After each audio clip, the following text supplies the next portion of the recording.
is from Instagram user at Unrealized Thought, and his opinion is Kenny Omega right now isn't all that interesting as a character, and so aren't the Good Brothers. Now, if you haven't watched AEW recently, let me give you a quick rundown.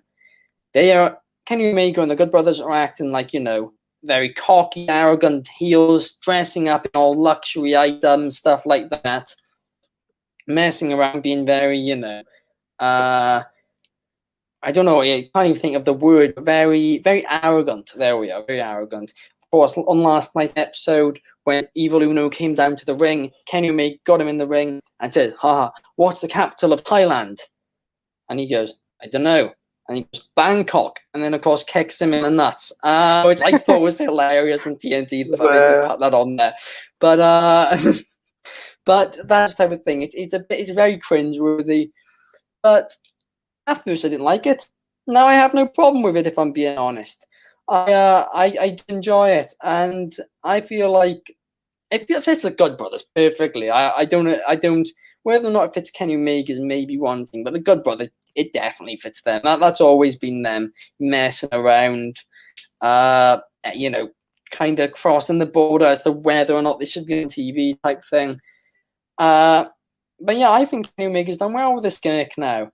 It wasn't the direction I thought they were going to go in with him as a heel, but I feel like it's paid off. And of course, if they went in the more serious direction, which is what I thought they were going to do, you could be sure the marks would be all in the comments saying, oh, they're copying Roman Reigns. Oh, look at it. It's happening at the same time. He's copying them. But of course, that's obviously not what they do, and this has been planned for a very long time.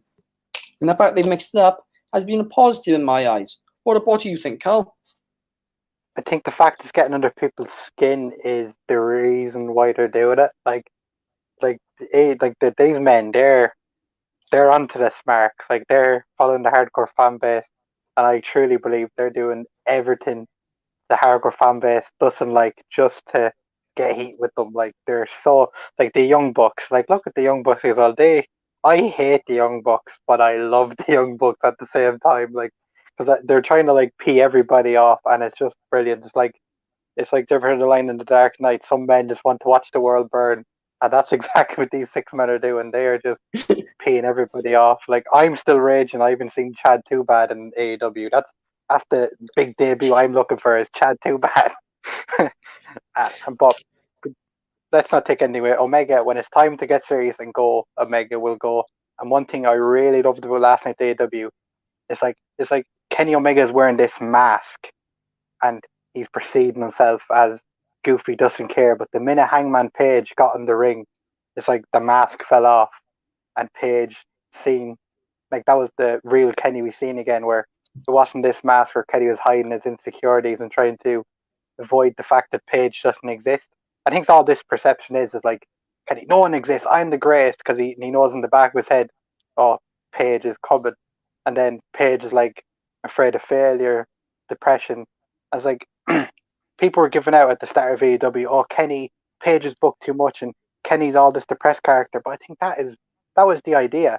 Because remember, at the start of 2019, Adam Page lost to Chris Jericho in the inaugural AEW title match, and he went on a downstroke, and that was arguably the start of his depression. Kenny Omega lost to Jon Moxley, and that was the start of his depression. And then both men found each other, and then they found success in each other. And they've never broken up. It's just they went their separate ways, where as Page was draining in confidence, Omega was rising in confidence. And it's like Page was always secretly afraid of Omega because he knew Page's potential. So he blocked out Page in his mind because he realized, oh, he's better than me. So he put on this fake persona of, I'm the best, I'm this and I'm that, and he hype himself up knowing that eventually Page is going to come. Like, I just loved it. The minute Page stepped in the ring, just like the mask fell off Kenny, and he's like, oh, now it's time to get serious. And there's an element of fear in Kenny Omega. So I think it's all intentional. Yeah, and I mean, it's like you said, the way they have done this Kenny Omega and Adam Page storyline, like, we complained so much, right, about the booking of Kenny Omega when AEW started. And I remember even in the early days of this podcast, before the heel to me were complaining about it, or sorry, the previous podcast we did, because there's a new name today. But Yeah, wrestling sucks today. Wrestling sucks. Yeah. That's going to get us a bit of heat as it is. But I completely agree with you there. And we were wrong. Like, let's just say it the way it was. We were wrong. We were complaining, saying, "Oh, Kenny Omega, he would have been better off going to the WWE, whatever." I don't think we actually ever went that far. But no, the way they've booked Rampage and Kenny Omega, because it's been so slow, I don't think some fans have realised how well they've done it. But when you go back and watch, and on the AW network, whenever that comes, or it may be, some other HBO Now or something like that, and they have a playlist, the Kenny Omega and Hangman Page storyline, and it's gonna be fantastic to watch. The fact that all the little things they've done along the way, the broken mirror, Eclipse on being the elite, they've done this storyline so well.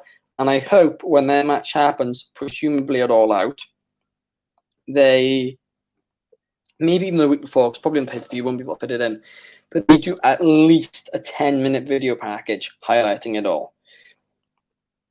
And I was talking to Kings Road Wrestling today on Instagram about this, and he was like, yeah, it needs to be at least 10 minutes long. And of course, AEW have missed details of the storyline, which has been being deleted and everything. And this needs to all be put in with a 10-minute video package, showing it all from start to finish, going into their match at All Out. And then the two are going to tear the house down, and Hangman Page is likely going to walk out with a title when that happens.